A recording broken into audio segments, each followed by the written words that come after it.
It was an interesting week at Smallville Middle. Um, as my coordinating teacher said last week, school has really started, and thus the content is rolling in the class, and the students are starting to be resistant, or they're starting to be accepting of it, and it's really interesting to see that.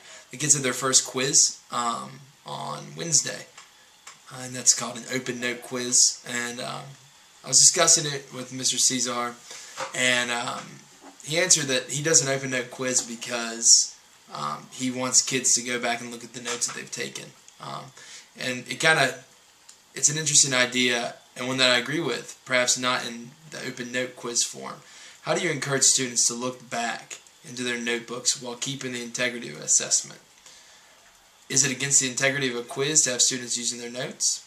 At first glance, I don't believe I want to use the term quiz, but I do want to continue to see the effects of this open note quiz on the grades, particularly for the underachievers and the kids that you would not think would look at their notes at home.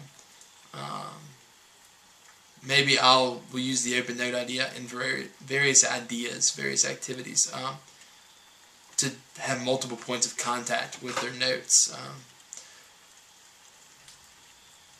On Thursday, I found myself playing the computer lab general as the students were working on various incomplete tasks from the past few weeks. Mr. Cesar does not collect homework and keeps a very flexible due date schedule until his interactive notebook that he does is due, which is a very rigid date. It is interesting to see how through his assignments he assigns a lot of work, but he keeps his paperwork down to a minimum. And he really only grades probably once every 3 weeks. Does a lot of grading. In the lab, I found that it was really tiring to just continue to ask questions, to continue to push kids. What was really cool though is I found that as kids were doing work, they were pretty self-motivated once you got the ball rolling.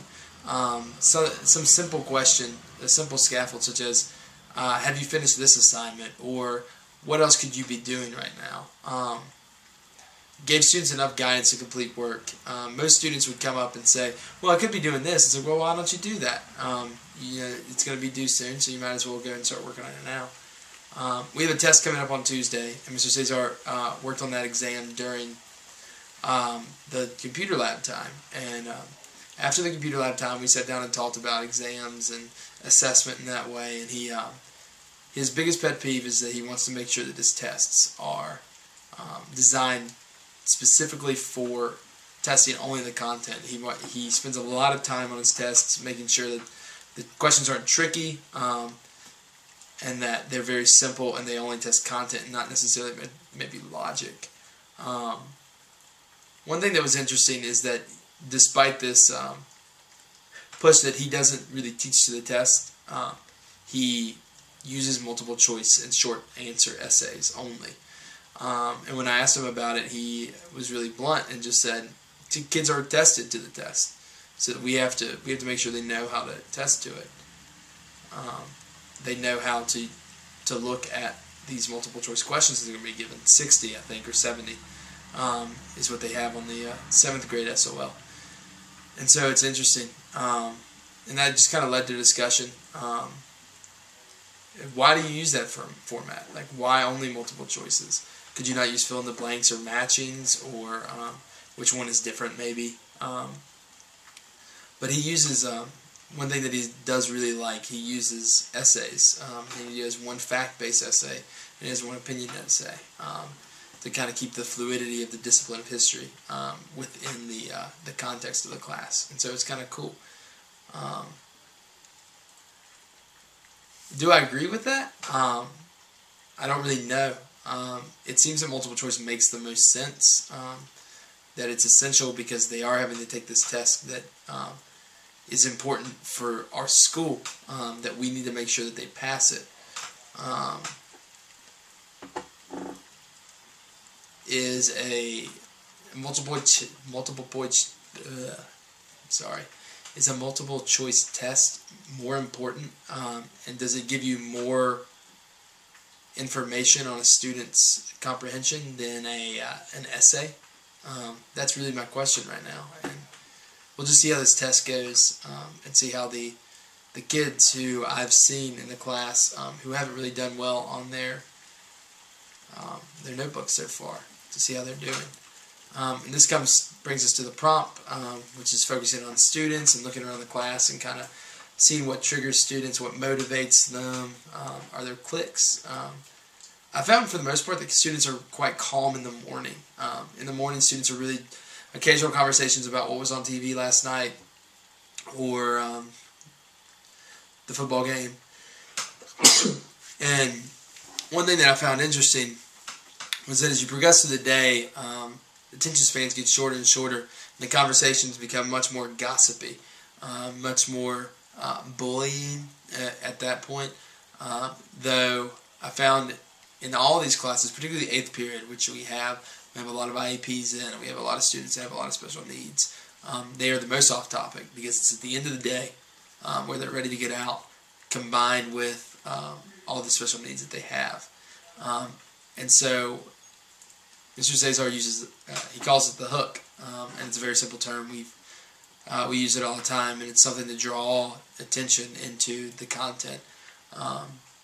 It can be a humorous story, a humorous comment, some interesting fact. For example, for World War I, he uses the story of Princeps and how he kind of went in and got coffee before he actually assassinated Archduke Franz Ferdinand, and he kind of has a nice little PowerPoint to that that the kids are fascinated with. But what bores them is a little bit more difficult. In the classroom, we kind of separated the cliques. In the first period, we have the drama girls, and then after that, we really don't have cliques specifically in each class, but we have pairs. They like to pair off, and we've kind of separated those pairs through assigned seats. And so I'm afraid that that's actually helped bore the class, because they don't do a lot of interactive work sometimes. They'll do some, but they don't do a lot. And so not allowing them to work with other people, I think it's really boring the class. And we're kind of reading about some of that stuff in digital humanities about how kids really need to share and they really need to talk to one another, and how crucial that is to comprehension. But really, the thing about motivation that I've really found is that we talk a lot about helplessness, me and Mr. Cesar, and about how these students today are helpless. They are in this sense of helplessness that they can't do anything on their own, that the teacher needs to go get the dictionary for them or show them where the page is. And really the only thing that motivates them is a teacher spurring them on. There's some kids, we've got a few kids in first period that are really intrinsically motivated within themselves. And there's some kids that are motivated by the praise that they get. Or maybe they get allowance for every A they get or something like that, which was the case when I was younger. And that's how I was motivated very early on, before intrinsically I took on some of these activities. But and then there's just random things. We had a student come in who was really interested, really excited to talk about the Civil War because he had been watching a documentary, and they were talking about Gettysburg and General Meade, and he kind of shared a name with General Meade, and so it was really interesting to see that, and just see he had a fire in his eyes. And so it's finding the things that personally affect each student to get them involved. Differentiated learning, really, just on a really, really individualized scale. We often think of it in groups, but we need to think about it at maybe an individual level. And then to be a student of social studies today means that you're really a part of a fluent discipline, but the issue is that the students today think that it's a very concrete issue. It's not something small. It's nothing that they find it hard to realize that history and social studies changes. They think it's a very concrete thing, particularly now at the 7th grade level, mainly because they haven't had civics yet. They don't understand politics. They haven't had that class yet, and so they don't understand the fluidity of that, at least. But within history, they definitely don't think it's fluid. They definitely think it's very cut in stone. And so a lot of these kids have learned things wrong. For example, I had a student who learned latitude and longitude wrong, and to convince him otherwise was like pulling teeth. And eventually, after 4 or 5 of his classmates, as well as myself, who was teaching the class, he finally realized it. And so they really think that it's a concrete thing that doesn't change. And so next week I think I'm talking about students again. I think it's going to be a written blog. So I hope you'll read, and I will thank you for your time, and I'll talk to you soon.